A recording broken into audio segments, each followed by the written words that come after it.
de la TV Online 221, toujours en partenariat avec le réseau international Diaspora en ligne. Bonjour et bienvenue dans votre émission préférée Entretien du jour. Aujourd'hui, j'ai l'honneur et le plaisir de recevoir un invité spécial, un entrepreneur qui s'active dans le domaine de l'immobilier. Donc, tout d'abord, il va se présenter, nous dire qui il est exactement et pourquoi cette nouvelle vision. Bonjour Diaspora en ligne, je me présente comme M. Thierno Diankha. Je suis le directeur général de Isis Sénégal, SUARL, une entreprise, disons une société que j'ai créée moi-même, venue d'une migration d'une entreprise individuelle qui a été créée en 2014.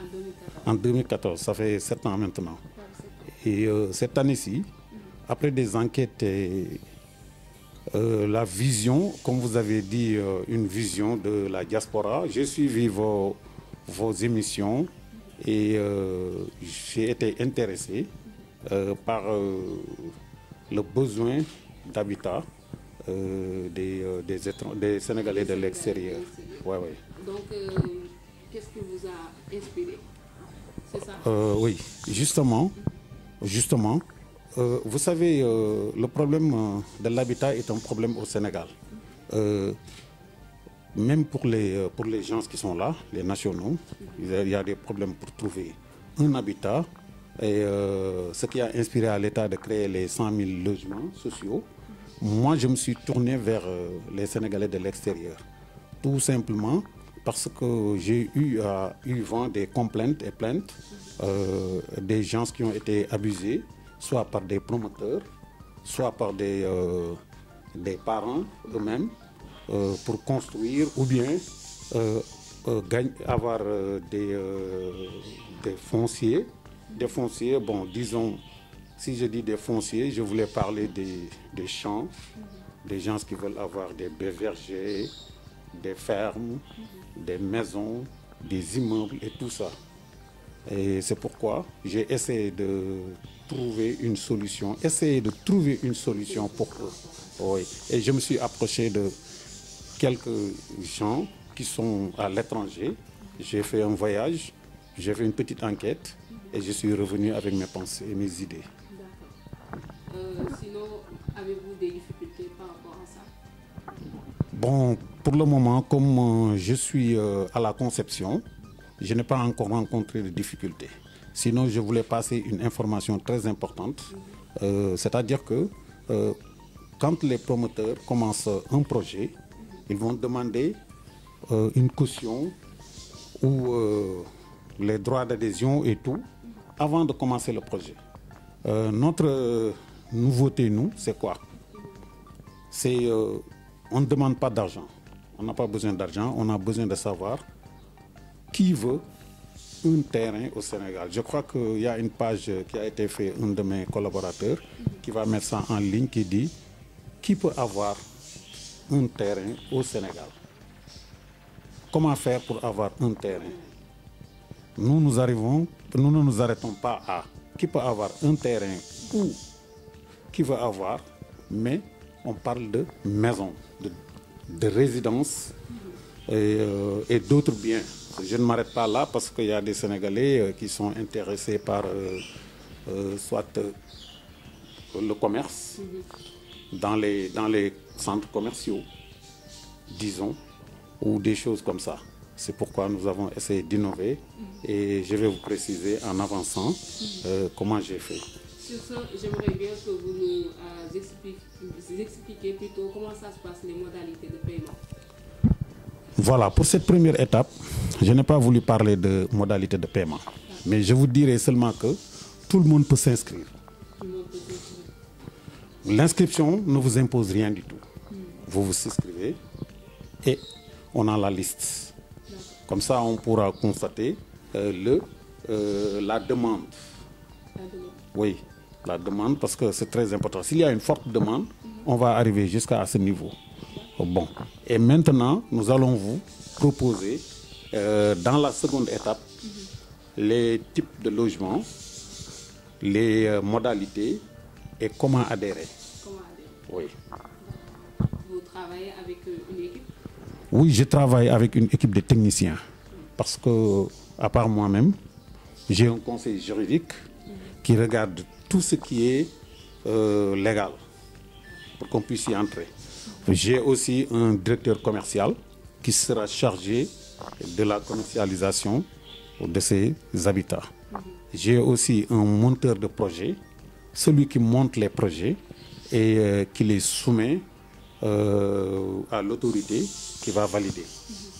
J'ai aussi d'autres membres qui vont sur le terrain comme des agents commerciaux, il y a aussi les agents de marketing et tout ça, c'est une équipe complète dont les compétences ont été vraiment assurées. Et il y a aussi un architecte, il y a un technicien en bâtiment et tous ces gens-là sont à votre disposition pour vous donner les informations complètes. Oui. Et quel message plutôt voulez-vous lancer? Voilà, je vais donner les grandes lignes, c'est-à-dire dans la première étape, nous allons envoyer une fiche de souscription. Les gens vont se souscrire gratuitement. Et l'information de taille, c'est quoi? Pour faire un projet d'habitat social, les gens demandent aux personnes de donner une caution ou des choses comme ça. Nous, pour commencer, vous vous souscrivez. Après, dans la deuxième étape de l'interview que va passer aussi Diaspora en ligne, nous revenons sur les types de logements et les modalités. Les modalités, on ne vous demandera pas d'argent comme on le dit. On va construire. On va vous proposer des sites, de différents sites que l'on mettra aussi à découvert le jour pendant la deuxième étape de l'interview.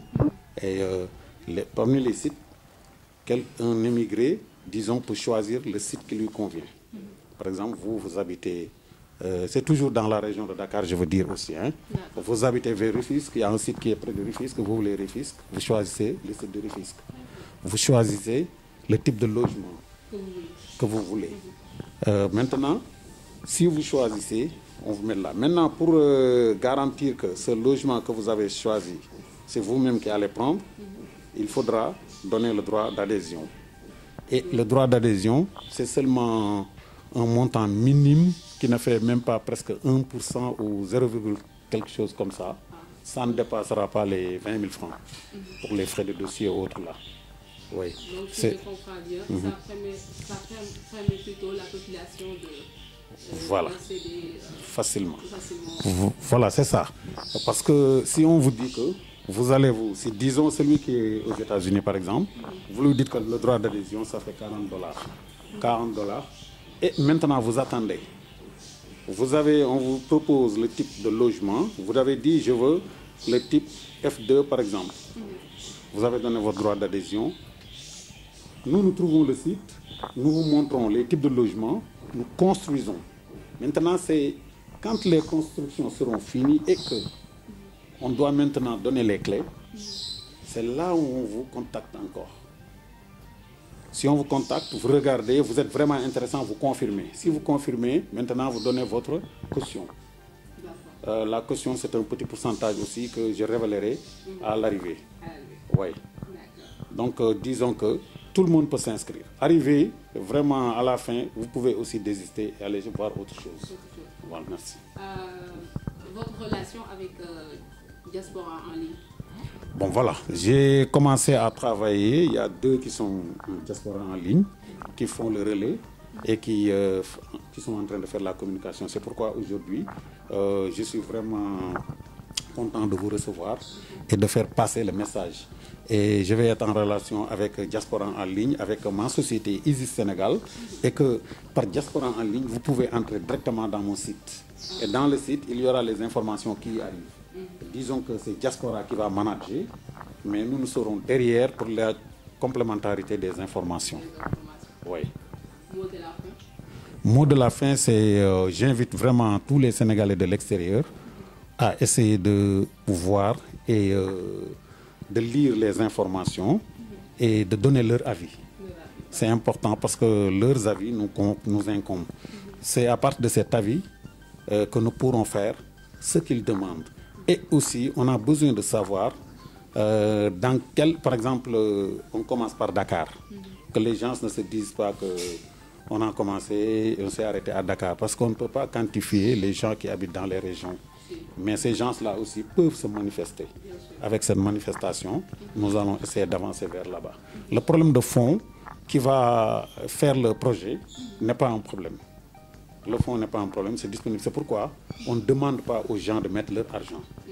Mais maintenant, au lieu de nous suivre, c'est nous qui allons les suivre. Et ça, c'est une nouveauté que je voulais passer en information. Voilà, une nouvelle vision, voilà, comme vous disiez tout de suite. Oui, merci. En tout cas, ça a été un plaisir. Pour tamit ñenn ñi nga xamante ne bëggoon nañu xam li nga xamante ne rek jot nañ ko fee wax ñu nga tënkal ñu. Grosso modo li nga xamante ne rek jot nga ko fee wax. Voilà, comme ni ma ko waxee léegi maa ngi tudd Thierno Diankha. Dama am société bu tudd Isis Sénégal bu yëngatu ci BTP mooy affaire immobilier suuf see kër yi bon am ñoo xam ne maa ngi liggéey ak ñoom ay partenaires yoo xam ne dañuy taxawu ñuy ànd ak ñoom di liggéey di dem lu bees li ñu fi indi mooy dañoo wëlbatiku dem ci waa diaspora en ligne pour wax leen ne am na lu bees loo xam ne génne nañ ko fi mooy lan ñoom bu njëkk ba promoteur yi dañ doon ñëw ci ñoom di leen wax da ngeen di joxe xaalis pour ñu tabaxal leen wala ngeen dugal lu baree bari li ci des ngeen dàqe ko suñu bos nag moom xaalis du ci dugg lu ci dugg loon mooy lan boo ñëwee nga bindu bu ñu bindoo ba ñu xam nit ñi nan lañ toll ñu mën a xayma li ñu war a mën a defar parce que bu fekkoon ne da nga bëgg a defar benn site boo xam ne 100 logements la fekk ñi bindu mën nañ 200 erreur day am donc nit ñi bi ñu bindoo ba ñu xool ne am nañ 500 ñu tegal leen site 500 te site yi aussi dinañ leen ko won wax la ñetti façon site yi ñu yore ku nekk xool fi nga bëgg yépp nag biir Dakar la ne parce que génn guñu ci biti ndax xamaguñ ñu ñuy xaymaa ñenn ñi dinañ dëkk sax ci biir Sénégal mais bëgg kër biir Dakar waaw donc ñoom ñooy xool ñi nga xam ne nag ñoom fañ dëkk lañ bëgg kër ñoom tamit ñu feeñu waaw léegi beneen bi mooy képp koo xam ne intéressé na la boo duggee ci diaspora en ligne mën na dugg ci suñu site bi mais ci diaspora en ligne même foofu am nga foo xam ne mën nga faa inscrire da ngay bindu rek dara fekku la ci doo ci joxe dara waaw lii jàkkaarloo bu njëkk bi la ci jàkkaarloo bi ci topp defe naa ne fii ak benn semaine rek ñu dajawaat bu ñu dajawaatee ñu wax leen ba ca topp lan la ñëpp ñi nga xam ne information yi mi ngi jàll ci semaine bi ba ñu xam nañ nit ñi fa ñu toll ñu wax ne léegi kan man bëgg naa bokk.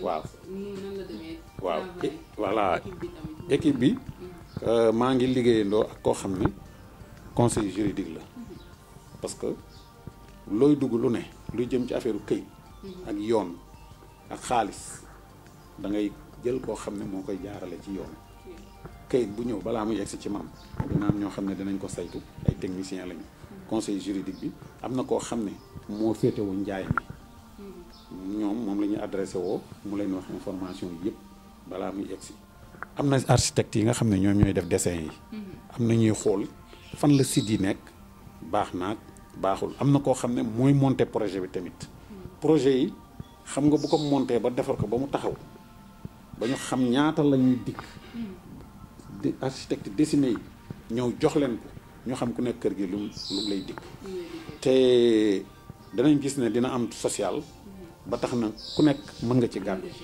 am na sax loo xam ne mën naa ko cee yokk ñëpp yemuñu doole am na ñoo xam ne mën nañoo jënd kër Ndakaaru am ñu mën a jënd kër Pikine am ñu mën a jënd kër Tëngéej ñenn ñi dem ba Bambilor ku ci nekk dina am site boo xam ne boo bëggee fa ngay dem boo xoolee li nga war a joxe rek nga xam ne lii moom war naa ko mën nga dem ci.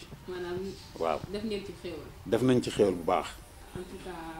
waaw ñu tàggatoo. waaw d'accord ñu tàggatoo bëggoon naa yokk tamit ne.